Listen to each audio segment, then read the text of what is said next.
Hello friends, welcome to our YouTube channel Spark Edu Cop. My name is Manoj Kumar. और बच्चे आज हम discuss करने वाले हैं इसमें आपका इक्विलिब्रियम और equilibrium of concurrent forces. Clear. ये बच्चे आपका 11th क्लास का जो टॉपिक है, ठीक है, एक इम्पॉर्टेंट टॉपिक है आपका इक्विलिब्रियम। ठीक है, क्योंकि इक्विलिब्रियम बच्चा आप केमिस्ट्री में ही पढ़ते हैं और आप फिजिक्स में ही पढ़ते हैं। ठीक है, तो जो इक्विलिब्रियम में बच्चे वो होता क्या है उसको समझना थोड़ा इम्पॉर्टेंट है। ठीक है, क्यों? क्योंकि बेटा ये कॉन्सेप्ट जो है आपका ये थ्रू आउट 11th और 12th आपका यूज़ होता है। ठीक है, और इससे रिलेटेड न्यूमेरिकल्स में बच्चों को बहुत ज़्यादा प्रॉब्लम्स आती हैं, तो कुछ न्यूमेरिकल्स में बच्चे हम डिस्कस करेंगे। ठीक है, तो सबसे पहले बच्चे इसमें जो कंडीशन आती है, टॉपिक आता है बच्चे, पार्ट आता है, वो क्या पार्ट है हमारा? फोर्स। ठीक है, आप बच्चे जानते हैं कि जो आपका फोर्स है वो आपकी बॉडी में डिस्प्लेसमेंट क्रिएट करता है। क्लियर। तो आपकी जो वो बॉडी है, जिस बॉडी पर आप फोर्स लगा रहे हैं बच्चे, उसकी वजह से क्या होगा, आपकी जो बॉडी होगी वो डिस्प्लेस होगी और वहाँ बच्चे कुछ ना कुछ वर्क डन होगा। क्या होगा? Work done. क्लियर। तो सबसे पहले अगर हम बच्चे बात करेंगे कि जो हमारा कंकरेंट फोर्सेस होते कौन से, किन्हें हम बच्चे कंकरेंट फोर्सेस बोलते हैं। ठीक है, तो कंकरेंट का मतलब होता है सेम टाइम पर। सेम टाइम पर जब मल्टीपल फोर्सेस हमारी किसी बॉडी पर बच्चे क्या करेंगे, एक्ट करेंगे, काम करेंगे। ठीक है, ताकि वो बॉडी डिस्प्लेस हो सके अपनी पोजीशन से, तो उस कंडीशन में हम क्या बोलते हैं कि वो बॉडी जो मेरी होगी, ठीक है, वो तभी डिस्प्लेस करेगी जब मेरे अनबैलेंस फोर्सेस वहाँ पर काम करेंगे। अभी अनबैलेंस फोर्सेस क्या है और बैलेंस फोर्सेस क्या है, इसके बारे में हम पहले समझ लेते हैं। मैं बच्चे इसका एक छोटा सा एग्जाम्पल लेता हूँ। लेट के बच्चे मेरे एक सरफेस के ऊपर एक बॉडी प्लेस्ड है, हॉरिजॉन्टल सरफेस के ऊपर एक बॉडी प्लेस्ड है। क्लियर। और बेटा ये बॉडी प्लेस्ड होगी यहाँ पर, ये तब तक यहाँ प्लेस्ड होगी जब तक इस पर कोई एक्सटर्नल फोर्स ना लगे। ठीक है, इसमें समझ लेते हैं कि हमारा बच्चे अर्थ भी यहाँ पर काम करता है। अगर मैं इस बॉडी का सेंटर यहाँ पर ले लेता हूँ, तो आपको बच्चे एक बात यहाँ पर याद रखनी है कि जो आपकी किसी भी बॉडी का जो वेट होता है, ठीक है, वो आपके बच्चे वर्टिकली डाउनवर्ड एक्ट करता है। कैसे एक्ट करता है? Vertically downward. ठीक है, तो जो ये वेट है बच्चे, ये लगाता कौन है? तो हम अगर वेट की बात करेंगे कि वेट लगाता कौन है बच्चे, हम ये कहेंगे जो मेरा अर्थ है वो किसी भी मास बॉडी को, मास बॉडी जिस पर्टिकुलर बॉडी का मास हो, उस बॉडी को वो अपनी ओर क्या करती है बेटा? अट्रैक्ट करती है। ठीक है, तो इस अट्रैक्शन की वजह से, इस जो अर्थ का ग्रेविटी है उसकी वजह से आपकी किसी भी बॉडी में वेट क्रिएट हो जाता है। क्या क्रिएट हो जाता है बेटा? वेट। ठीक है, तो उस वेट को हम कैसे निकालते हैं? वेट जो होता है बेटा वो होता है मेरा mass of that body into में ग्रेविटी। क्लियर। और ये वर्टिकली डाउनवर्ड एक्ट करता है, तो हम ये कहते हैं कि जो मेरा वेट है वो कैसी क्वांटिटी है बेटा? वेक्टर। ठीक है, जिसका जो डायरेक्शन होता है वो ऑलवेज क्या होता है? Vertically downward. क्लियर। जैसे ही बच्चे ये वेट यहाँ पर काम करना शुरू करता है, ये जो बॉडी है, दिस बॉडी, ठीक है, ये बॉडी किसके कॉन्टैक्ट में आ रही है? सरफेस के कॉन्टैक्ट में आ रही है, सरफेस के कॉन्टैक्ट में। क्लियर। तो ये सरफेस जो होगा, जो हमारा वेट है, आपने बच्चे न्यूटन का थर्ड लॉ पढ़ा होगा। न्यूटन का थर्ड लॉ बच्चे क्या कहता है कि आपकी अगर कोई बॉडी किसी पर फोर्स एक्ट करती है, तो जो वो बॉडी होगी, उस बॉडी पर वो सरफेस या वो अदर बॉडी जो होगी वो अपोजिट डायरेक्शन में एक फोर्स लगाएगी, यानी कि एक्शन एंड रिएक्शन वहां पर बच्चे काम करना शुरू कर देगा। तो जो ये वेट है इस बॉडी का, ये डाउनवर्ड एक्ट कर रहा है, मतलब ये एक्शन कर रहा है। इसके अपोजिट में जो मेरा सरफेस होगा वो इस बॉडी पर क्या लगाएगा बच्चे? रिएक्शन लगाएगा। क्या लगाएगा? रिएक्शन। ठीक है, and this reaction is equal to your weight. आप ये कह सकते हैं कि जो आपका बॉडी का रेस्ट पर होगा, उस कंडीशन में आप ये कह सकते हैं कि जो आपका आर होगा, यानी कि नॉर्मल रिएक्शन जो होगा बाय द सरफेस, ठीक है, on the body, is equal to M G, is equal to M G. Clear. अब यहाँ पर बच्चे कितने फोर्सेस लग रहे हैं? एक तो बच्चे ये रिएक्शन फोर्स लग रहा है, और ये लगा कौन रहा है? ये लगा रहा है सरफेस, और लगा किस पर रहा है बेटा? इस ब्लॉक पर। क्लियर। और जो बेटे इस बॉडी पर, इस मास बॉडी पर जो बच्चे फोर्स एक्ट कर रहा है, ग्रेविटी फोर्स एक्ट कर रही है, वो बच्चे कहाँ की तरफ एक्ट कर रही है? डाउनवर्ड। तो यहाँ पर दो फोर्सेस एक्ट कर रहे हैं, बट मेरी बॉडी जो है वो रिमेन एट रेस्ट है। दैट मीन्स ये कि जो आपका जो रिएक्शन फोर्स है वो आपके वेट के इक्वल है। जो रिएक्शन फोर्स है वो किसके इक्वल है बेटा? आपके वेट के इक्वल है। तो हम ये कह सकते हैं यहाँ पर कि जो मेरे दो फोर्सेस लग रहे हैं, इसकी वजह से मेरी बॉडी पर, मेरी बॉडी में कोई चेंजेस नहीं आ रहे। मेरी बॉडी पहले भी रेस्ट पे थी और बाद में भी कहाँ है बेटा? रेस्ट पर है। ठीक है, तो अगर ये बच्चे बॉडी रेस्ट पर ही रहेगी, दैट मीन्स ये कि जो इन दो फोर्सेस की वजह से R and W are known as force ना, इन दोनों फोर्सेस की वजह से आपकी बॉडी कहीं नहीं जा रही है। दैट मीन्स ये कि हम ये कह सकते हैं इनडायरेक्टली कि जो आपका बॉडी है वो किस किस कंडीशन में? इक्विलिब्रियम कंडीशन में। ठीक है, कि जो नेट फोर्सेस का सम आएगा, नेट फोर्सेस का सम अगर मैं इस वाली कंडीशन से निकालूँ, तो मैं अगर एम को बेटा इक्वल टू के इस साइड ले आता तो मैं क्या लिखूंगा आर माइनस एम जी, और ये किसके बराबर आएगा बेटा, जीरो के बराबर। तो हम ये कह सकते हैं यहाँ पर कि जो नेट फोर्सेस का सम यहाँ पर आ रहा है वो कितना आ रहा है बेटा, जीरो। अगर ये कंडीशन फॉलो करती है किसी भी एक पर्टिकुलर एप्लीकेशन की कंडीशन में या किसी भी पर्टिकुलर न्यूमेरिकल्स की कंडीशन में, ये कंडीशन अगर फॉलो करती है कि मेरा नेट फोर्सेस का सम किसी पर्टिकुलर पॉइंट पर या किसी पर्टिकुलर बॉडी पर नेट फोर्सेस का सम अगर बेटा कितना आएगा, जीरो आएगा, तो हम ये कहेंगे कि वो बॉडी बेटा किसमें है बेटा, इक्विलिब्रियम में। ठीक है। और हम ये भी कह सकते हैं कि जो मेरे जितने भी फोर्सेस यहाँ पर इस पर्टिकुलर बॉडी पर बेटा जो एक्ट कर रहे हैं, लग रहे हैं, ठीक है, उन फोर्सेस का सम जीरो आ रहा है, और वो सारे के सारे फोर्सेस मेरे कौन से फोर्सेस कहलाएंगे, बैलेंस फोर्सेस।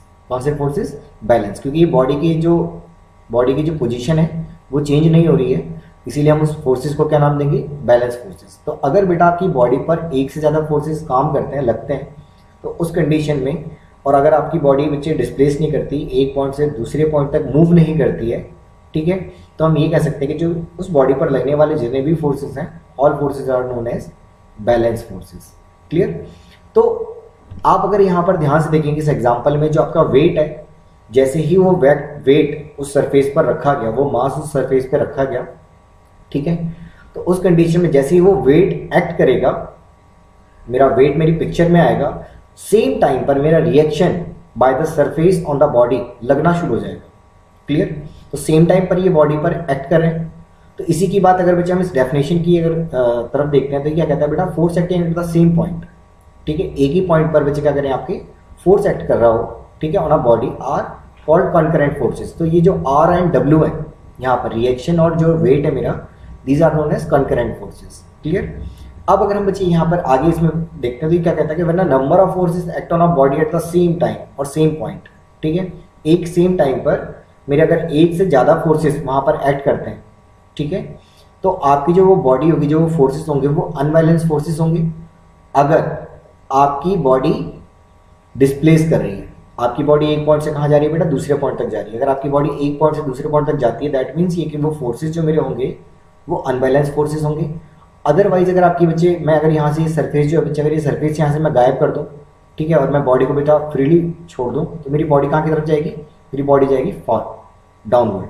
ठीक है, फॉल होगी और कहाँ जाएगी बेटा, डाउनवर्ड जाएगी। क्यों जाएगी डाउनवर्ड, क्योंकि बच्चे इस फोर्स को, इस वेट को अपोज करने वाला और कोई अदर फोर्स नहीं है। तो उस कंडीशन में इस वेट को मैं क्या बोलूँगा बेटा, अनबैलेंस फोर्सेस या अनबैलेंस फोर्स। ठीक है, बट जैसे ही बॉडी अगर सरफेस पर आती है तो यहाँ पर रिएक्शन जो मेरा होगा by the surface on the body, वो एक्ट करना शुरू कर देगा। और उस कंडीशन में हम ये कहें कि अगर मेरा body further after this reaction rest पर आ जाती है, ठीक है, तो हम ये कहेंगे कि जो मेरा रिएक्शन है वो किसको बैलेंस कर रहा है, वेट को बैलेंस कर रहा है। मेरा रिएक्शन किसको बैलेंस कर रहा है बेटा, मेरे वेट को। तो उस कंडीशन में हम बोलेंगे कि यहाँ पर जो मेरा रिएक्शन फोर्स है और जो मेरा वेट है, these are known as balance force, these are known as balance force. इतनी बात बच्चे आपको क्लियर होगी। ठीक है, हम आगे चलते हैं, इस चीज़ को, इस कॉन्सेप्ट को हम आगे बढ़ाते हैं।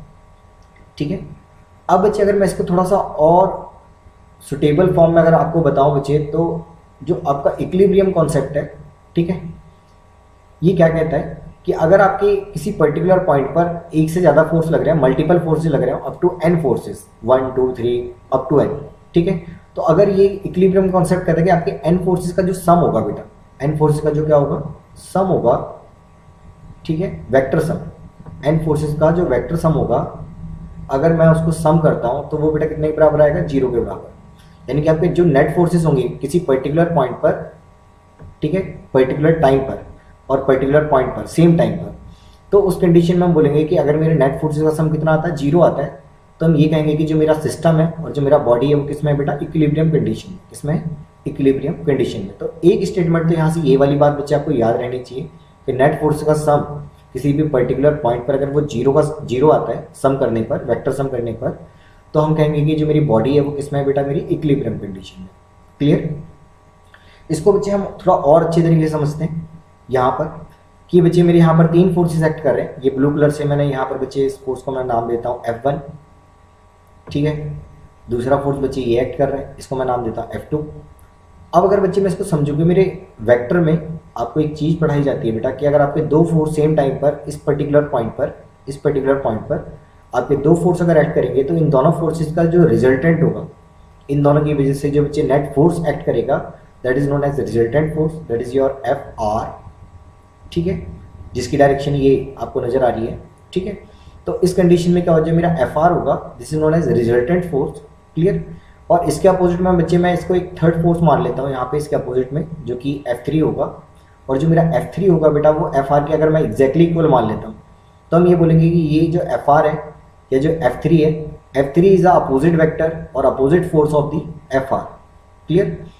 तो यहाँ पर बच्चे इस पॉइंट पर अब एक्चुअली में कितने फोर्स काम कर रहे हैं, मैं ये मान लेता हूँ यहाँ पर 3 फोर्स काम कर रहे हैं, F1 काम कर रहा है, F2 काम कर रहा है और F3 काम कर रहा है, ठीक है।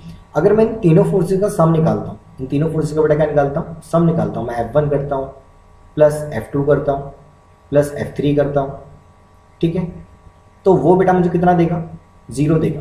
रीजन क्या है इसके पीछे, कि जो मेरा रिजल्टेंट फोर्स है वो तो बेटा हम पॉजिटिव टेक करेंगे, बट अगर मैं किसी वेक्टर का अपोजिट वेक्टर, जैसे FR का अपोजिट वेक्टर बेटा यहाँ पर क्या है, F3 है, तो इस F3 को मैं यहाँ पर क्या ले लूँगा, नेगेटिव, क्या ले लूँगा, नेगेटिव।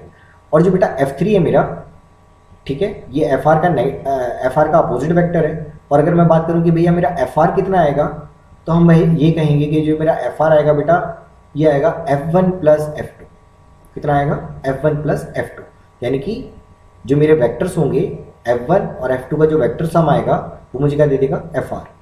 तो अगर बच्चे मैं FR का अपोजिट वेक्टर देखूं तो यहाँ पर कितना आएगा, माइनस ऑफ F3, और F3 की जगह पर मैं बच्चे FR पुट कर सकता हूँ, और FR की जगह बच्चे मैं क्या पुट कर सकता हूँ, F1 प्लस F2। और अगर मैं सम निकालूँ इसका, मैं क्या निकालूँ बेटा, सम, तो मैं F3 की पोजीशन पे क्या लिख सकता हूँ, क्योंकि अपोजिट वेक्टर यहाँ F3 पे माइनस लगा हुआ है तो यहाँ पे लिखूँ बेटा minus of F1 plus F2, ठीक है, minus of F1 plus F2। इसको बच्चे हम कुछ और थोड़ा साफ तरीके से देख लेते हैं कि इस इक्वेशन को हम लिखेंगे कैसे। तो इस इक्वेशन को बेटा हम कुछ ऐसे लिखेंगे कि जो मेरा F1 होगा, F1 plus F2 plus F3 आना चाहिए था, पर F3 की जगह पर बच्चे हम अगर F3 की वैल्यू यहाँ से देखें, इस वेक्टर से देखें तो ये नेगेटिव है, तो यहाँ क्या पुट करेंगे बेटा, माइनस F3 की वैल्यू बेटा कितनी है, FR के इक्वल है, ठीक है। तो कितना जाएगा, F1 प्लस F2, क्योंकि FR की वैल्यू कितनी है बेटा, सम ऑफ F1 प्लस F2। ये बच्चे आपको कहाँ मिलेगा, वेक्टर एडिशन, कहाँ मिलेगा, वेक्टर एडिशन। अगर मैं इन तीनों का सम करता हूँ मुझे, तो आप देखेंगे कि ये वैल्यू कितने देगी मेरी, 0। इसका मतलब ये कि अगर ये तीन फोर्सेस मेरे इस पर्टिकुलर पॉइंट पर एक्ट कर रहे हैं, इस पर्टिकुलर पॉइंट P पर एक्ट कर रहे हैं, तो इनका जो सम है अगर बच्चे वो 0 के इक्वल आता है, दैट मीन्स ये कि जो मेरा ये पॉइंट होगा, P पॉइंट होगा, ठीक है, ये किस में होगा बेटा, इक्विलिब्रियम कंडीशन, किस में होगा बेटा, इक्विलिब्रियम कंडीशन।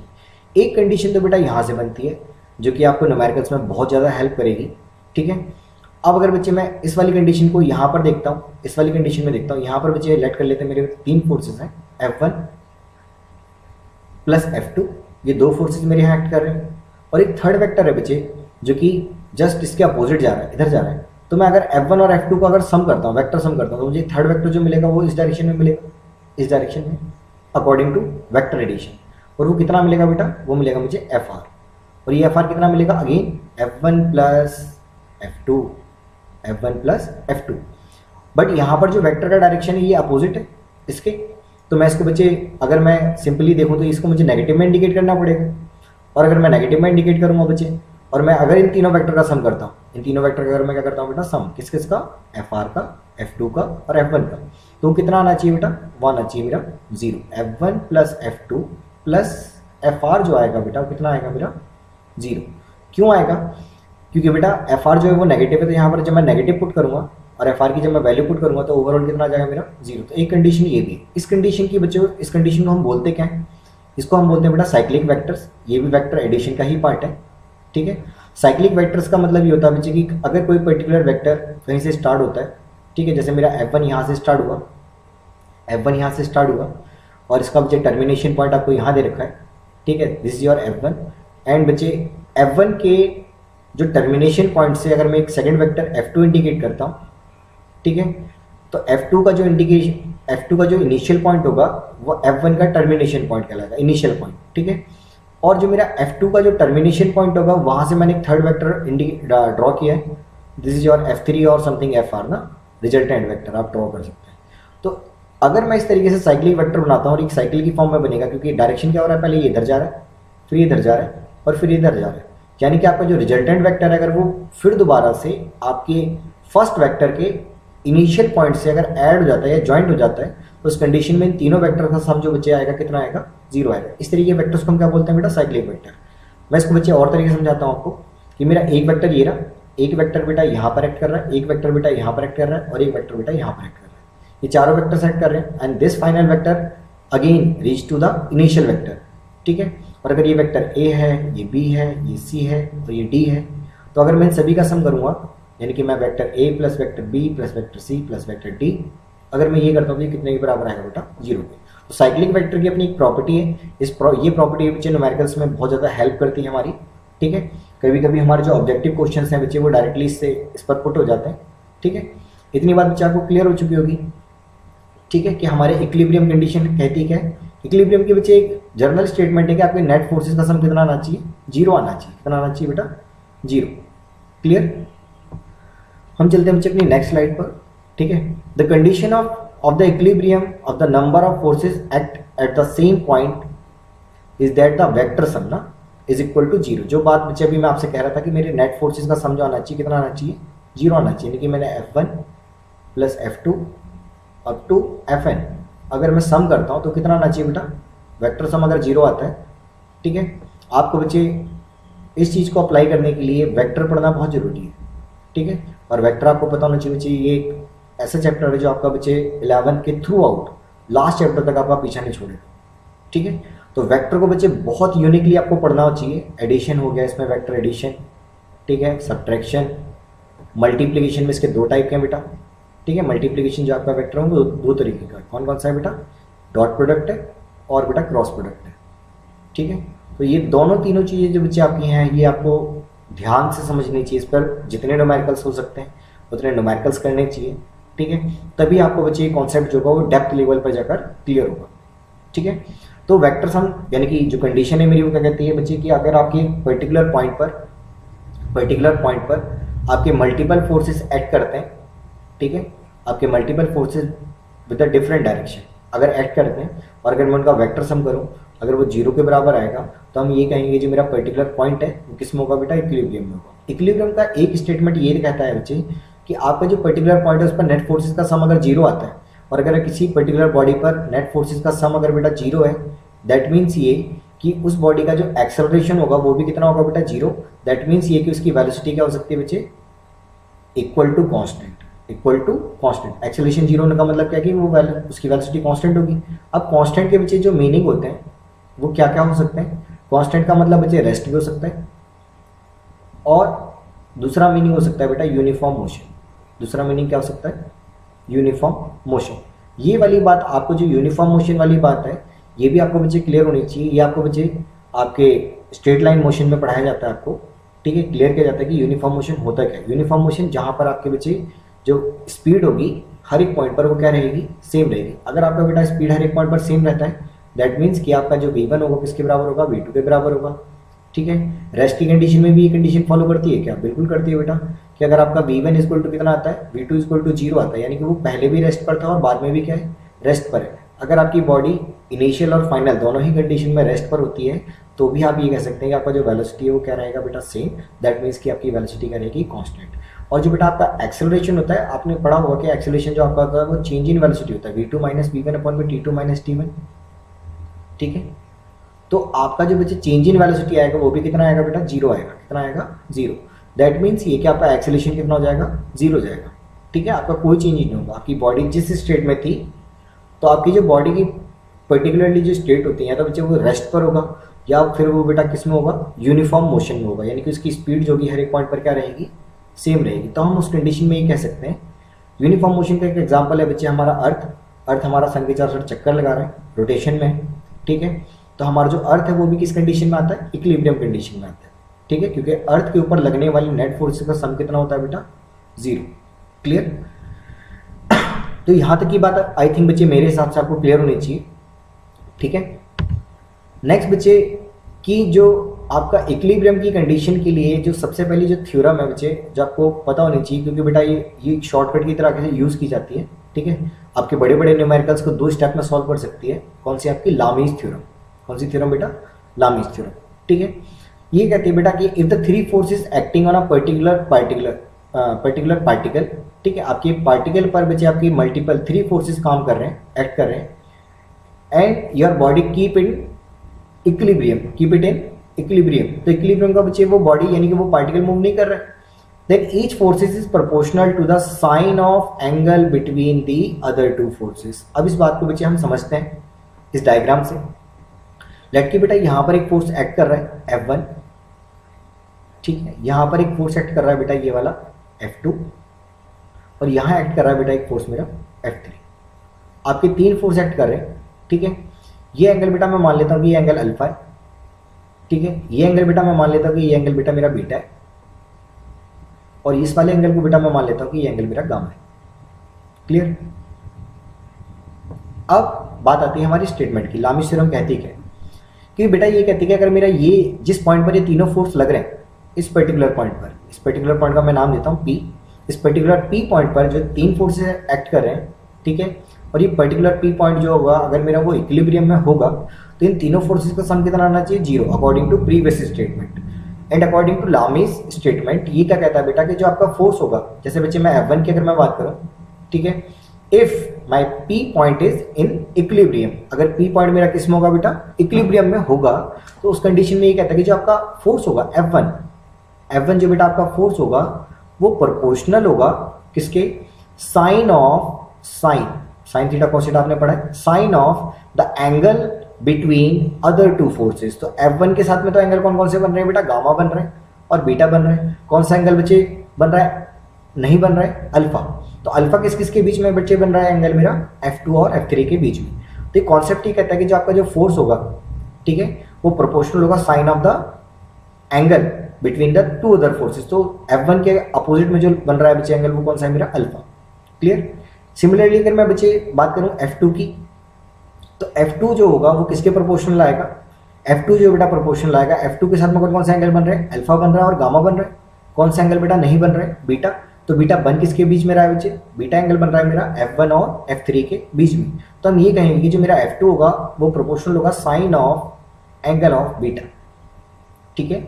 सिमिलरली अगर मैं F3 की बात करूं तो F3 बच्चे क्या कहता है कि जो F3 प्रोपोर्शनल होगा किसके प्रोपोर्शनल होगा बेटा? Sine of angle between the other 2 forces. Other 2 forces कौन कौन से बचे F3 के अलावा?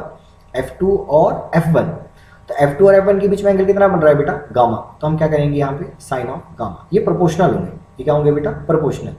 एक स्टेटमेंट तो ये कहती है बच्चे। अब अगर मैं इसको बच्चे समराइज करके लिखूँ यहाँ पे या सिंप्लीफाई करके लिखूँ तो बच्चे वो क्या आएगा मेरा? वो आएगा बच्चे मेरा यहाँ से कि जो मेरा F1 बाय, ठीक है, यहाँ पर कि जो मेरा F1 आया था, F1 कितना आया था? F1 आया था मेरा is proportional to sine of alpha, sine of alpha. अगर प्रोपोर्शनलिटी का साइन मैं यहाँ से हटा दूँ बच्चे, मैं लिख सकता हूँ कि जो मेरा F1 होगा वो something equal to K times of K is constant sine of alpha के इक्वल होगा, ठीक है। सिमिलरली F2 की अगर मैं बात करूँ तो वो कितना आएगा बेटा मेरा? K times of sine of beta. Clear. Similarly अगर मैं F3 की बात करूँ तो F3 कितना आएगा? K times of sine of gamma. Clear. अगर बच्चे यहाँ पे जो K होगा, ये जो K होगा कांस्टेंट जो होगा, ये बेटा तीनों कंडीशन में क्या रहेगा? सेम रहेगा। रीजन क्या है इसके पीछे कि जो मेरा F1, F2 और F3 जो तीनों फोर्सेस लग रहे हैं ये सेम पॉइंट पर लग रहे हैं, ठीक है। अगर सेम पॉइंट पर लग रहे हैं तो जो प्रोपोर्शनलिटी कांस्टेंट यहाँ पर आएगा बेटा वो भी क्या आएगा? सेम आएगा। अगर मैं K की वैल्यू अगर बच्चे इस इक्वेशन को मैं फर्स्ट मान लेता हूँ, इसको बच्चे मैं सेकंड मान लेता हूँ और इसको बच्चे मैं मान लेता हूँ थर्ड, तो यहाँ से बच्चे हम कह सकते हैं कि जो मेरा K आएगा फर्स्ट इक्वेशन से वो बच्चे कितना आएगा? F1 by sine of alpha, ये बेटा इक्वल आएगा।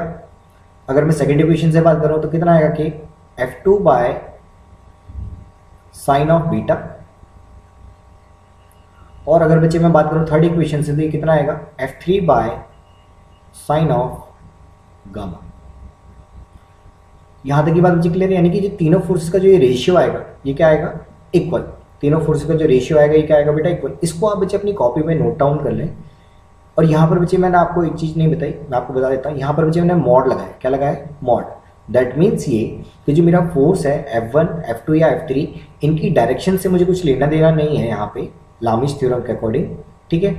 तो हम यहाँ पर फोर्सेस के मैग्नीट्यूड से ही डील करेंगे, ठीक है, ना कि उनकी डायरेक्शन से, क्योंकि डायरेक्शन के लिए मुझे यहाँ पर क्या दे रखा है बच्चे, अल्फा दे रखा है, बीटा दे रखा है और गामा दे रखा है। एंगल जो होते हैं बच्चे वो मुझे क्या देते हैं, डायरेक्शन प्रोवाइड कराते हैं।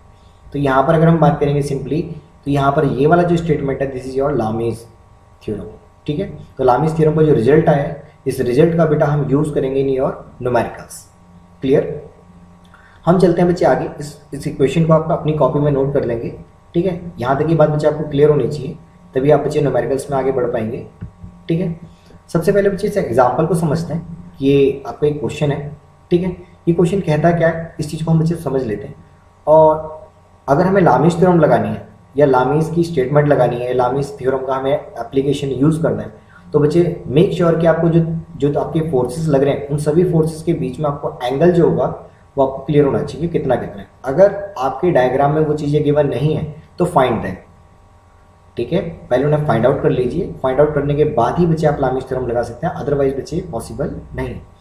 क्वेश्चन क्या कहता है बच्चे हमारा, ये क्वेश्चन कहता है कि determine the tensions T1 and T2। हमारे पास बच्चे दो टेंशन दे रखी हैं और आपको बच्चे यहाँ पता होना चाहिए कि जो टेंशन है, जो मेरी टेंशन है, ठीक है, ये भी हमारे एक तरीके के फोर्स होते हैं। इनकी यूनिट बेटा क्या होती है, न्यूटन्स होती है। क्या होती है, न्यूटन, ठीक है। तो आपके जो दो टेंशन यहाँ पर लग रहे हैं बच्चे, यहाँ पर क्या जो मेरा एग्जाम्पल दे रखा है, यहाँ पे क्या रखा है, ये डायग्राम फिगर मुझे दे रखा है, ये रिजिड वॉल है, ये वॉल है और ये वाली वॉल है, ठीक है, ये रूफ कह सकते हैं। यहाँ पर बच्चे मैंने एक स्ट्रिंग कनेक्ट किया है इस पॉइंट से और एक स्ट्रिंग कनेक्ट किया है इस पॉइंट से, क्लियर। और बच्चे इस स्ट्रिंग के मिड से मैंने एक वेट को यहाँ पर हैंग करा दिया है, जो कितने केजी का है बच्चे, 4 kg वेट का।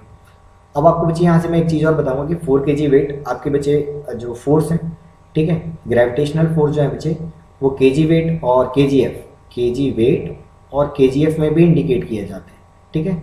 But you have to must convert these forces in newton. तो कैसे न्यूटन में बेटा हम कन्वर्ट करेंगे इनको, इसके बारे में बच्चे आपको इस एग्जाम्पल में क्लियर हो जाएगा, क्लियर। नेक्स्ट बच्चे हम इसमें चलते हैं कि कैसे कन्वर्ट करते हैं, उसकी बात तो हम बाद में देखेंगे, ठीक है।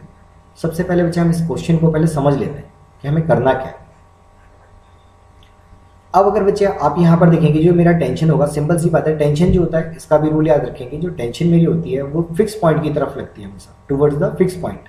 जो T1 होगा उसका डायरेक्शन क्या हो जाएगा बच्चे, ये हो जाएगा, क्योंकि ये पॉइंट फिक्स है। सिमिलरली अगर मैं T2 की बात करूँगा, ये भी टेंशन है मेरा, ये पॉइंट फिक्स है, यहाँ पे ये पॉइंट फिक्स है, तो इस पॉइंट की तरफ टुवर्ड्स दिस पॉइंट आपका ये एक्ट करेगा। टेंशन हमेशा किसकी तरफ लगती है बेटा, जो पॉइंट मेरा फिक्स होता है, ठीक है। और कितनी लगती है, जितने की आपको वहाँ पर हम निकालेंगे, ठीक है। अब इस 4 kg वेट की बात कर लेते हैं। सबसे पहले अगर आपका कोई पर्टिकुलर क्वांटिटी, अगर मैं बच्चे बात करूँ कि मेरा 1 kgf गिवन है, या फिर बच्चे किस फॉर्म में गिवन होगा, 1 kg वेट में गिवन होगा, ठीक है। This is your gravitational unit of mass. ये आपकी कौन सी यूनिट है बेटा, gravitational unit of mass given है। अगर आपका 1 kg का वेट है तो आप क्या करेंगे बेटा, इसमें 1 kg इंटू में मल्टीप्लाई कर देंगे बेटा 9.8 मीटर पर सेकेंड स्क्वायर से। इससे 9.8 से मल्टीप्लाई कर देंगे अगर आपका kg वेट में गिवन है।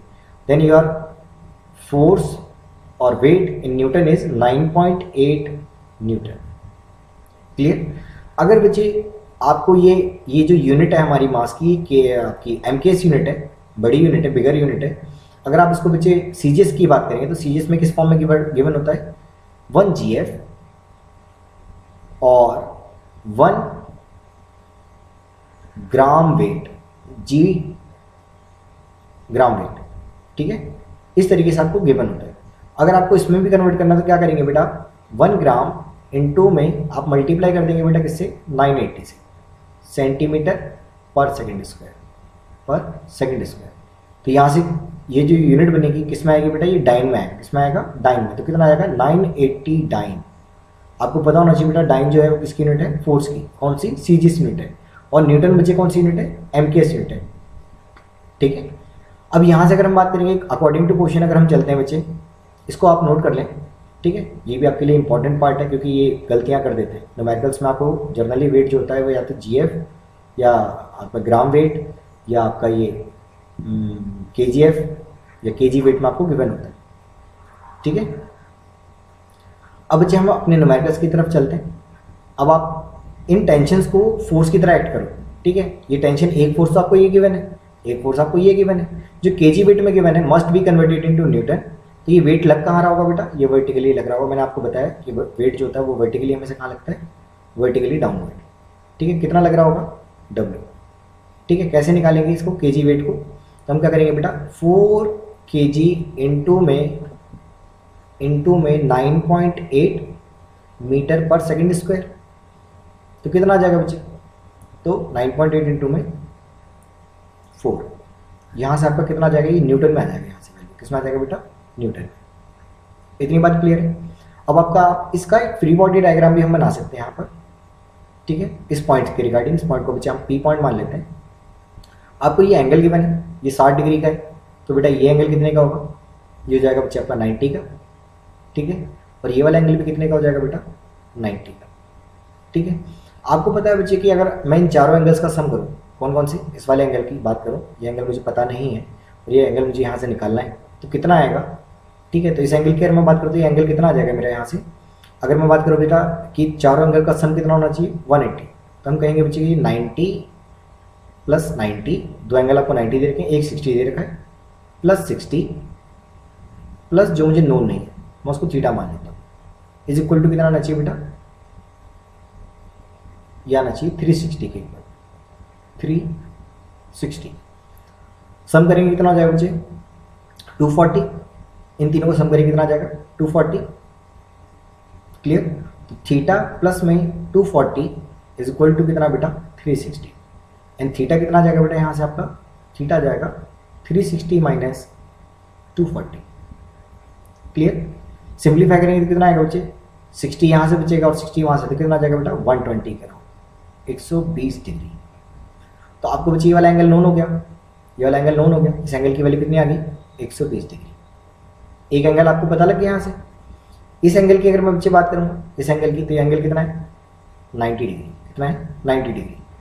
और अगर बच्चे इन तीनों एंगल का सम, यानी कि मुझे ये एंगल भी नोन नहीं है अभी, ये एंगल अगर मैं निकालना चाहता हूँ तो बच्चे कितना आ जाएगा, अगर बच्चे यहाँ से बात करता हूँ मैं इस एंगल को मान लेता हूँ, ये एंगल मेरा 5, कितना है मेरा 5, तो हम यहाँ करेंगे कि तीनों एंगल का सम कितना होना चाहिए बेटा, 360 डिग्री। तो कितना आएगा, 120 plus 90 plus 5 is equal to 360।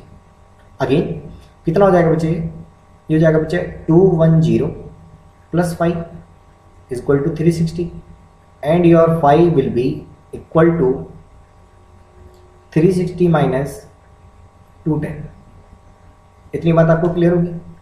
अगर बच्चे मैं इसको सिंपलीफाई करूँ तो 5 की वैल्यू कितनी आ जाएगी मेरी, अराउंड 150 के अराउंड ना, तो कितना आ जाएगा बेटा 150 डिग्री। तो आई नो कि 5 की जो वैल्यू कितनी है बेटा मेरी 150। क्लियर, तो एंगल्स निकालने जरूरी है। अब बच्चे मैं इसका फ्री बॉडी डायग्राम बनाकर दिखाता हूँ, इतनी बात बच्चे आपको क्लियर होगी। ठीक है, इतनी बात आपको क्लियर होगी। अब अगर बच्चे मैं इसका डायग्राम बनाकर दिखाऊं आपको, फ्री बॉडी डायग्राम बनाकर दिखाऊं, तो फ्री बॉडी डायग्राम बनेगा कैसा वो देखते हैं।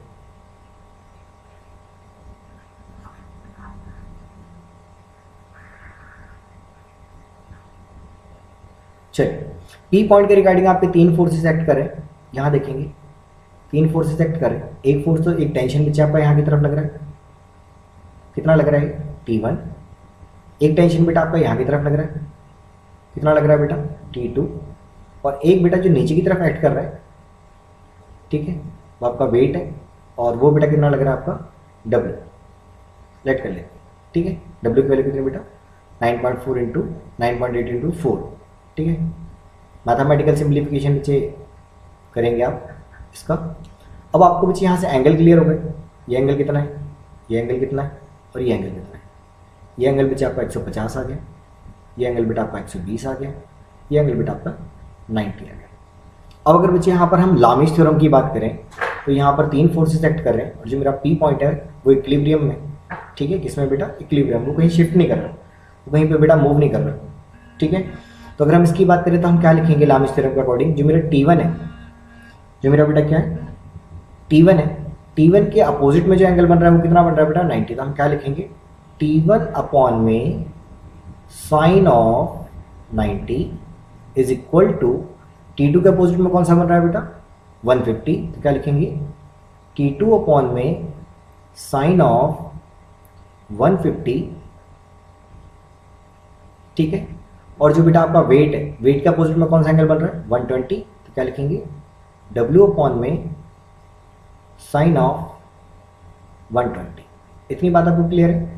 अब यहाँ पर जो तीन कंडीशन मेरी बन रही है, इनको बच्चे आप कैसे सिंप्लीफाई करेंगे उसका समझ लेते हैं। एक टाइम पर, एक सिंगल टाइम पर आपको दो फोर्सेस को इक्वल करना है, दो कंडीशन को इक्वल करना है। लेट के बच्चे हम पहले इन दोनों को इक्वल कर लेते हैं, फिर बेटा हम इन दोनों को इक्वल कर लेंगे। ठीक है, क्लियर। आपको W नोन है, यहाँ पे W नोन है, ठीक है। साइन 90 की वैल्यू बेटा कितनी होती है 1। साइन 150 कैसे सिंप्लीफाई करेंगे, तो साइन 150 सिंप्लीफाई करने के लिए इसको हम सिंपल फॉर्म में लिखेंगे साइन 90 प्लस 60। और साइन 120 को कैसे लिखेंगे बेटा, साइन ऑफ 90 प्लस 30। तो सिंपली ये 60 वाला किस में कन्वर्ट हो जाएगा,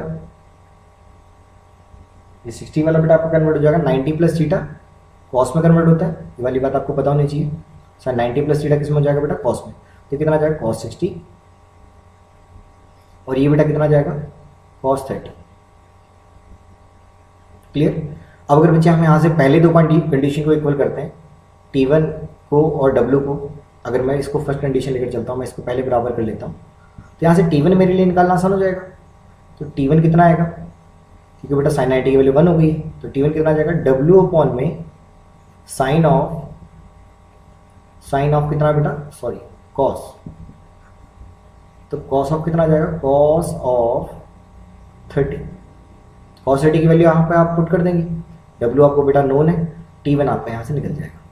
तो आपका एक सोल्यूशन तो यहाँ से क्लियर हो जाएगा T1 का। सिमिलरली अगर बच्चे हम बात करेंगे T2 की, तो T2 कैसे निकलेगा, T2 को W के बराबर करिए बच्चे, T2 डिवाइडेड बाय कितना आ जाएगा बच्चे कॉस ऑफ 60। तो हम इसको लिख सकते हैं बच्चे, इसको बच्चे उस साइड ले जाएंगे तो कैसे लिख सकते हैं, डिवाइड में था, उसको हम लिखते हैं कॉस 60 इंटू में W डिवाइडेड बाय कितना कॉस 30।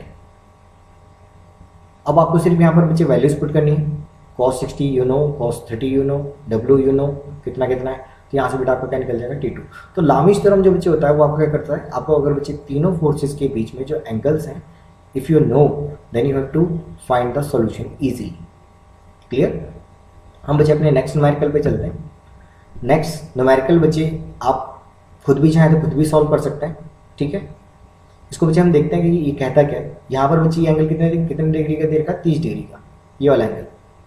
अगेन टेंशन लग रही है, 200 न्यूटन का फोर्स कहाँ लग रहा है, डाउनवर्ड लग रहा है। इस पॉइंट को बेटा हमने क्या मान लिया, P। Again this is equilibrium. अभी भी मुझे एंगल्स नोन नहीं है, अभी मुझे क्या बच्चे एंगल्स नोन नहीं है, तो हम एंगल्स निकाल सकते हैं। एक तरीका तो वो है, आप बच्चे अदर कंडीशन भी लगा सकते हैं। अब जो T1 लगेगा ये पॉइंट फिक्स है, सिंपल सी बात है बच्चे, जो टेंशन लगेगा टुवर्ड्स द फिक्स पॉइंट लगेगा। सिमिलरली T2 कहाँ लगेगा बच्चे, इस पॉइंट की तरफ। इतनी बात क्लियर है। अब अगर बच्चे हम समझते हैं इसको कि कितना कितना आएगा, तो यहाँ से बच्चे मुझे एंगल्स निकालने के लिए क्या करना पड़ेगा, एक बच्चे कंस्ट्रक्शन करना पड़ेगा। मुझे बच्चे हॉरिजॉन्टल लाइन यहाँ पर ड्रॉ करनी पड़ेगी। क्यों करनी पड़ेगी बच्चे, उसके बारे में मैं आपको बताता हूँ। मुझे एंगल्स निकालने जरूरी है, ठीक है। अगर बेटा ये 60 डिग्री का होगा, तो बच्चे ये वाला एंगल कितने का होगा, ये वाला एंगल कितने का होगा, आप निकाल सकते हैं। कैसे, कि बेटा 60 plus 30 plus theta, theta this will angle is theta, ठीक है। कितने के बराबर होना चाहिए, 180 के, ठीक है। थीटा कितना जाएगा, थीटा कितना आ जाएगा बच्चे 60 एंड 30 90, ये उधर चले जाएगा। 180 में से 90 है तो ये भी कितना बनेगा बच्चे 90। थीटा आपको कितना मिलेगा बेटा, ये 90 मिलेगा, ठीक है। क्लियर। अब अगर बच्चे हम बात करेंगे कि अगर ये वाला 60 डिग्री का एंगल होगा, तो बेटा ये कितने का होगा, ये वाला एंगल कितने का होगा। आपने बच्चे वो पैरेलल लाइन वाली कंडीशन पढ़ी होगी, अगर दो पैरेलल लाइन्स हैं और एक बच्चे लाइन इंटरसेक्ट यहाँ से कर रही है इस तरीके से, ठीक है। अगर बेटा ये एंगल 60 का होगा तो ये एंगल भी क्या होगा, 60 का ही होगा। अपोजिट एंगल यहाँ पर दिख रहे हैं आपको। सिमिलरली ये एंगल कितने का बनेगा बेटा, 30 का बनेगा, हाँ है ना। इतनी बात बच्चे क्लियर होगी। तो ये 30 का बनेगा और ये कितने का बनेगा बेटा, 60 का। बट मुझे एग्जैक्टली जो ये एंगल चाहिए बच्चे, वो यहाँ से यहाँ तक चाहिए। ये एंगल कितने का बनेगा, 90, और ये एंगल भी कितने का बनेगा बेटा, 90, ठीक है। अब ये कंप्लीट एंगल कितने का बन जाएगा, ये वाला कंप्लीट एंगल कितने का बनेगा, तो हम क्या कर देंगे 60 प्लस 90, तो कितना हो जाएगा बेटा, इसे ऐड कर दो, इसे ऐड कर दो, ठीक है। ये टोटल एंगल कितने का बन जाएगा। तो बच्चे हम इसको डायग्राम में अगर देखेंगे कि पर्टिकुलर मेरा पॉइंट है, मेरे दो टेंशन काम कर रहे हैं। एक काम कर रहा है बेटा T2 इधर की तरफ, और ये एंगल बेटा काम कर रहा है T1। और बेटा एक वेट लग रहा है जो नीचे की तरफ लग रहा है, वो कितना लग रहा है बेटा मेरा 200 न्यूटन, 200 न्यूटन। ये वाला एंगल बच्चे आपको पता लग गया, ये एंगल बेटा 90 है, ठीक है। ये वाला एंगल आपको पता लग गया बच्चे कितना है मेरा 120, और ये वाला बच्चे आपको एंगल की वैल्यू पता लगी कितनी है बच्चे मेरी 150। Now your question will be almost solved. क्या करेंगे, T1 के अपोजिट जो एंगल बन रहा है वो कितना बन रहा है बेटा 150, यानी कि T1 के अपोजिट, T1 के साथ कौन सा एंगल बन रहा है 90 बन रहा है, 120, 150 तो नहीं बन रहा। तो अदर टू फोर्सेस कौन कौन से, एक तो 200 न्यूटन अदर एक फोर्सेस बना, और दूसरा कौन सा बनेगा बेटा T2। तो हम क्या करेंगे बेटा, यहाँ से जो हम लिखेंगे T1 जो होगा, T1 डिवाइडेड बाय कितना बेटा sine of 150 is equal to T2 divided by कितना sine of 120 is equal to 200 divided by कितना बेटा साइन ऑफ 90। अब एक बार बच्चे मुझे T1 निकालना है तो मैं इसके बराबर कर दूंगा, एक बार T2 निकालना है तो मैं इसके बराबर कर दूंगा। अगेन साइन 150 इज cos 60, इसको मैं cos 60 लिख सकता हूँ। तो कितना आ जाएगा T1 divided by cos 60 is equal to कितना बेटा 200। cos 60 की वैल्यू आपको पता है, आप यहाँ पर मल्टीप्लाई कर देंगे तो आपको यहाँ से T1 मिल जाएगा। सिमिलरली अगर मैं यहाँ की बात करूँ जो मेरा T2 होगा वो कितना आ जाएगा बेटा, ये आ जाएगा मेरा cos 30, तो cos 30 इंटू में कितना बेटा 200, यहाँ से आपको T2 मिल जाएगा। तो इस तरीके के न्यूमेरिकल्स की अगर आप बात करें बच्चे तो ये बहुत जो आपका लामिश थ्योरम है, ठीक है, वो आपकी बहुत ज़्यादा हेल्प करता है। और आप कोशिश करें कि आप लामिश थ्योरम को बच्चे एप्लीकेबल कर सकें अपने न्यूमेरिकल्स के अंदर। अगर आपको तीनों एंगल्स नोन हो जाते हैं, ठीक है, अप्लाई और ज्योमेट्री इन वेल मैनर, तो आपका बच्चे जो सॉल्यूशन का जो टाइम है वो आपका रिड्यूस हो जाएगा। अदरवाइज इसके दूसरे तरीके भी हैं जो हम कंपोनेंट मेथड से निकालते हैं, ठीक है। कोशिश करूंगा बच्चे कि मैं उस पर भी आपके लिए एक वीडियो बनाऊं, ठीक है, जो कंपोनेंट मेथड्स हैं मेरे। पर कंपोनेंट मेथड पढ़ने से पहले आपको वेक्टर्स वेल डिफाइंड तरीके से क्लियर होना चाहिए कि रेजोल्यूशन वेक्टर अगर हम निकालेंगे तो कैसे निकालेंगे। क्लियर, इतनी बात बच्चे अगर आपको क्लियर है तो आई होप कि बच्चे आपका जो लामिश थ्योरम है उस पर बेस्ड न्यूमेरिकल आप जरूर अटेम्प्ट करेंगे, और आपके जो डाउट्स होंगे वो आप पर्टिकुलरली आपसे पूछेंगे जरूर, ठीक है। आप मुझसे पूछिए, आप कमेंट करिए, अगर आपका बच्चे पॉसिबल होगा तो मैं आपको सोल्यूशन जरूर प्रोवाइड करूँगा। क्लियर।